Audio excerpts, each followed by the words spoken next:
नमस्कार, मैं अनुज कुमार। आप देख रहे हैं जनपथ लाइव और इस वक्त आपके सामने संसद के 2 सांसदों के कुछ वीडियोज़ आपके सामने लेकर आया हूं, जो इस वीडियो के अंत में लगे हुए हैं।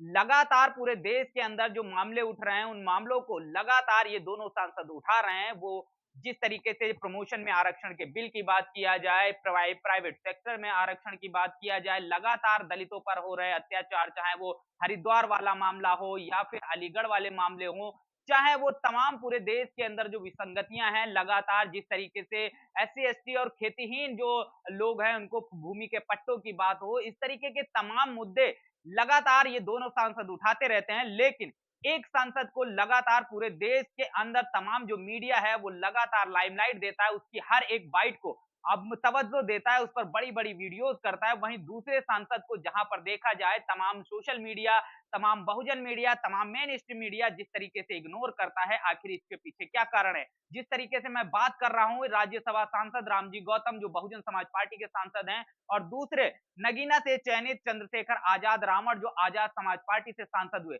दोनों लगातार पूरे देश के अंदर लगातार जो एससी एसटी ओबीसी समाज के खिलाफ जुल्म ज्यादती अत्याचार है उसकी आवाज उठा रहे हैं। प्रमोशन में आरक्षण की बात कर रहे हैं, शिक्षा को फ्री करने की बात करते हुए नजर आ रहे हैं।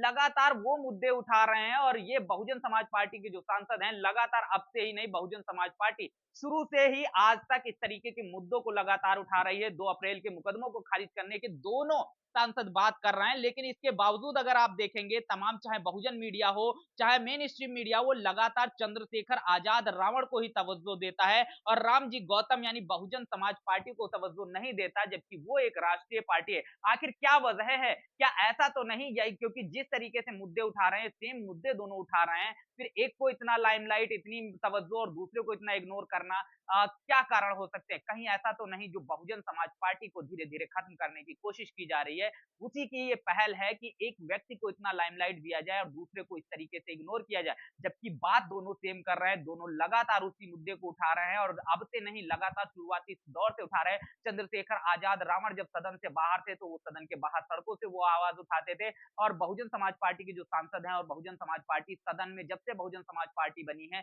तब से लगातार जो है वो मुद्दे उठा रहे हैं और लगातार बहुजन समाज पार्टी की जो सरकार रही, उस सरकार में भूमिहीनों को पट्टे भी दिए और जिस तरीके से सरकार सरकारी जमीनों पर जिन लोगों ने मकान बनाए, उनके बुलडोजर से जो घर गिरा रही, उनको लेकर भी दोनों जिस तरीके से सदन के अंदर आवाज उठा रहे हैं, लेकिन फिर भी कहीं ना कहीं एक व्यक्ति को दलितों का मसीहा बनाने की कोशिश की जा रही है। आखिर इसके पीछे क्या वजह हो सकती है, ये देखने वाली बात होगी और कहीं ना कहीं मेन स्ट्रीम मीडिया या तमाम जो मीडिया इसको इग्नोर करने का एकमात्र कारण ये भी हो सकता है कि बहुजन समाज पार्टी के बढ़ते वर्चस्व को और उसे एक मुख्य विपक्षी राजनीतिक पार्टी ना बन जाए, भारतीय जनता पार्टी और कांग्रेस के खिलाफ में वो खड़ी ना हो जाए, इसलिए कहीं ना कहीं उन बहुजन समाज पार्टी के तमाम सांसदों की उस बात को जो वो समाज के हित के लिए करते हैं, उसको इग्नोर किया जाता है। आपका इस पूरी वीडियो के देखिएगा अंत तक, दोनों का इसमें वीडियो में जो है दोनों की बात मेंशन है, वो वीडियो आप देखिए और अंत में अपनी प्रतिक्रिया जरूर दीजिएगा। बने रहिएगा जनपथ लाइव के साथ।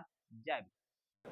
माननीय राष्ट्रपति जी के भाषण में विकसित भारत की बात करी गई, लेकिन विकसित भारत की बात तब तक अधूरी है जब तक संविधान के चारों पॉइंट जो प्रियम्बल में लिखे हैं वो पूरे नहीं किए जाते हैं।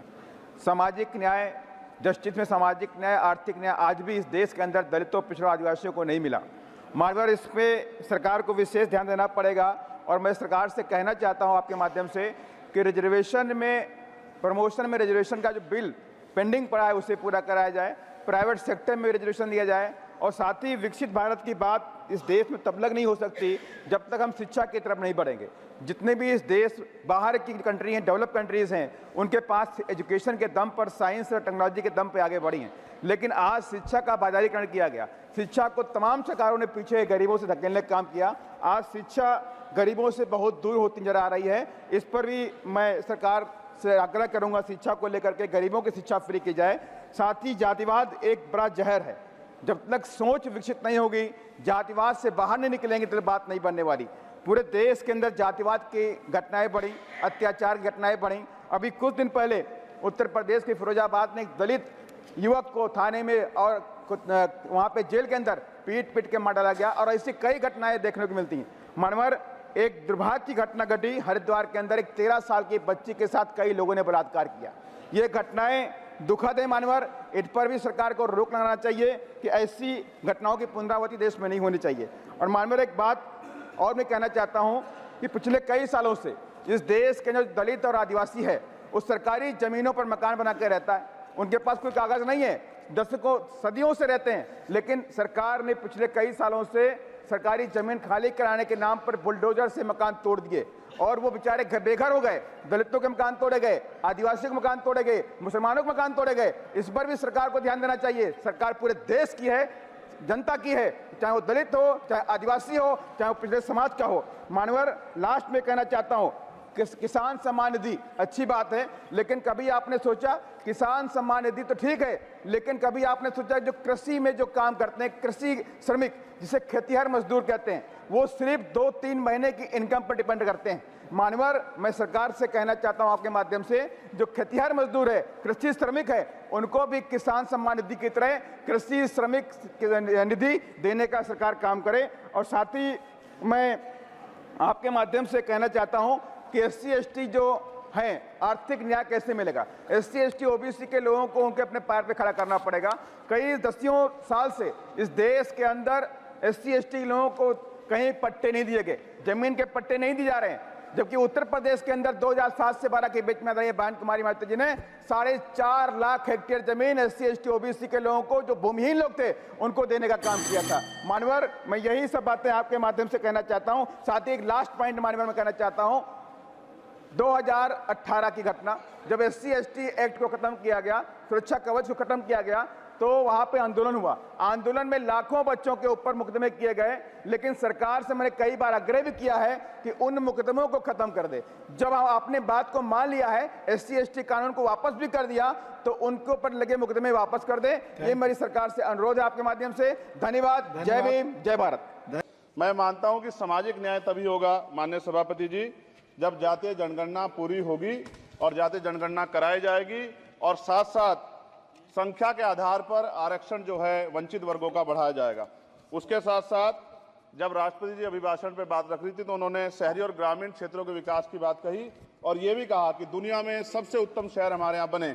लेकिन माननीय सभापति जी, 70% आबादी तो गाँव में निवास करती है, तो गाँव की आबादी के बारे में भी सोचना होगा कि उनका जीवन कैसे बदले।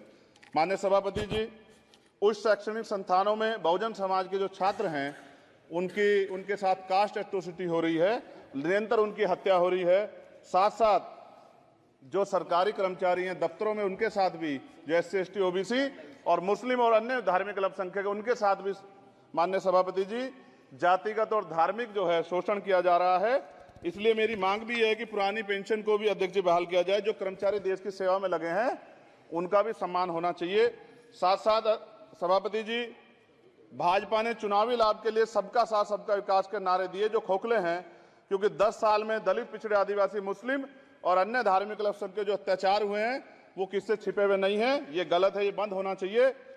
सभापति महोदय जी, महामहिम राष्ट्रपति जी के अभिभाषण में निजी क्षेत्रों में SC/ST OBC को रिजर्वेशन देने का कोई उल्लेख नहीं हुआ है, जो कि आज चर्चा का विषय, क्योंकि 98% प्राइवेट सेक्टर है, 2% सरकारी सेक्टर है, तो 98% प्राइवेट सेक्टर में भी हमारी हिस्सेदारी की बात होनी चाहिए। माननीय सभापति जी, आशा कार्यकर्ताओं, आंगनबाड़ी वर्करों, भोजन माताओं के वेतन वृद्धि पे भी कोई उल्लेख नहीं हुआ है, वो भी अभी नंगे, उन पर भी सोचना पड़ेगा। माननीय सभापति जी, जिस क्षेत्र से मैं चुन के आऊं नगीना से, वो बहुत पिछड़ा क्षेत्र है, उस क्षेत्र में कोई विशेष आर्थिक पैकेज नहीं दिया गया, रोजगार की सेवाएं नहीं है, नौजवान पलायन करता है। IIT, IIM, एम्स, केंद्रीय विद्यालय आदि शिक्षा में और चिकित्सा संस्थानों की स्थापना होनी चाहिए, जो कि नहीं है। और माननीय सभापति जी, मानसून सत्र आ गया है, मेरा क्षेत्र बाढ़ से बहुत प्रभावित है, इसलिए मैं आपसे आग्रह करूंगा कि वहां के लोगों को बाढ़ से निजात दिलाई जाए। माननीय सभापति जी, चीन हमें आंख दिखा रहा है और लगातार हमारे देश की सीमाओं में घुसपैठ कर रहा है, इसलिए अग्निवीर योजना को हटाकर पुनः सेना भर्ती शुरू की जाए और साथ साथ भारत की सबसे प्राचीन व बहादुर रेजिमेंट में से एक चमार रेजिमेंट को पुनः बहाल करा जाए, ऐसा भी मेरा आपसे आग्रह है।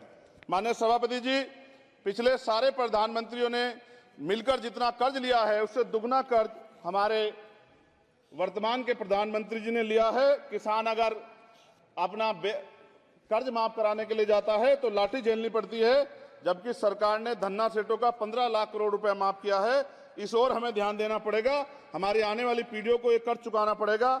माननीय सभापति महोदय जी, किसानों को एमएसपी की लीगल गारंटी तथा किसानों का कर्ज माफ होना चाहिए। साथ साथ 2 अप्रैल 2018 को SC/ST के बच्चों पे बहुत बड़े पैमाने पे मुकदमे लगे थे। वो हमारी लड़ाई सही थी, ये सुप्रीम कोर्ट ने माना और बाद में सरकार ने माना। वो मुकदमे तुरंत वापस होने चाहिए। माननीय सभापति जी, प्रेस जो है उस पर भी शिकंजा कसा जा रहा है। जो पत्रकार सरकार के खिलाफ बोलता है, नौकरी से हाथ धोना पड़ता है। और सोशल मीडिया हमारा हथियार है, उस पर तरह तरह के प्रतिबंध लगाए जा रहे हैं और विरोध करने वालों को सोशल मीडिया हैंडल भी सस्पेंड करा दिए जा रहे हैं। साथ साथ सभापति जी, पेपर लीक और परीक्षाओं के कैंसिल होने से देश के नौजवानों का भविष्य खतरे में है। नीट, यूपी सिपाही भर्ती सभापति जी और 29,000 शिक्षक भर्ती में आरक्षण घोटाला हुआ है। कोई पूछने वाला नहीं, खून के आंसू रो रहे हैं बच्चे, बेरोजगारी का दंश युवा झेल रहे हैं। इसलिए मेरा आग्रह है कि युवाओं के लिए कृपया समाप्त करें चंद्रशेखर जी। माननीय सभापति जी, मैं पहली बार बोल रहा हूं, आप कहेंगे मैं बैठ जाऊंगा। मैं आपकी बात, मैं संवैधानिक मर्यादा का पालन करूंगा, मगर हम तो माननीय सभापति जी सुन ही रहे हैं। आप बोलिए, 1 मिनट। धन्यवाद। 1 मिनट और बोलिए। अध्यक्ष सभापति जी, नारी सम्मान की बात करने वाली सरकार, हमने मणिपुर देखा सर, हमने पहलवान बेटियों का हर्ष देखा सर, और हमने सर हाथरस की बेटी का हर्ष देखा सर, और हाथरस के परिवार को जो वादा किया था सरकार ने वो भी पूरा नहीं किया। और महिलाओं में भी, स्पेशली दलित, पिछड़े और मुस्लिम वर्ग की, आदिवासी वर्ग की महिलाओं के साथ आज भी NCRB का डाटा कहता है सर, जो जुल्म हो रहा है वो सहनीय नहीं है सर। साथ साथ कोविड में तैरती, हमने कोविड में बहुत सुना सर, कोविड में तैरती लाशें भी गंगा में हमने देखी है सर, और मजदूरों का हाल भी हमने देखा है। सभापति जी, बस सब समाप्त कर रहा हूं। नोटबंदी पे छोटे मजले उद्योग की जो कमर टूटी वो भी हमने देखी है। सभापति जी, शैक्षणिक संस्थानों, विश्वविद्यालयों में, चिकित्सा संस्थानों में OBC ST के योग्य अभ्यर्थी को NFS करके जिस तरह निकाला जा रहा है, लेटरल एंट्री करके जिस तरह हमारे रास्ते बंद किए जा रहे, ये भी हम देख रहे हैं सभापति जी।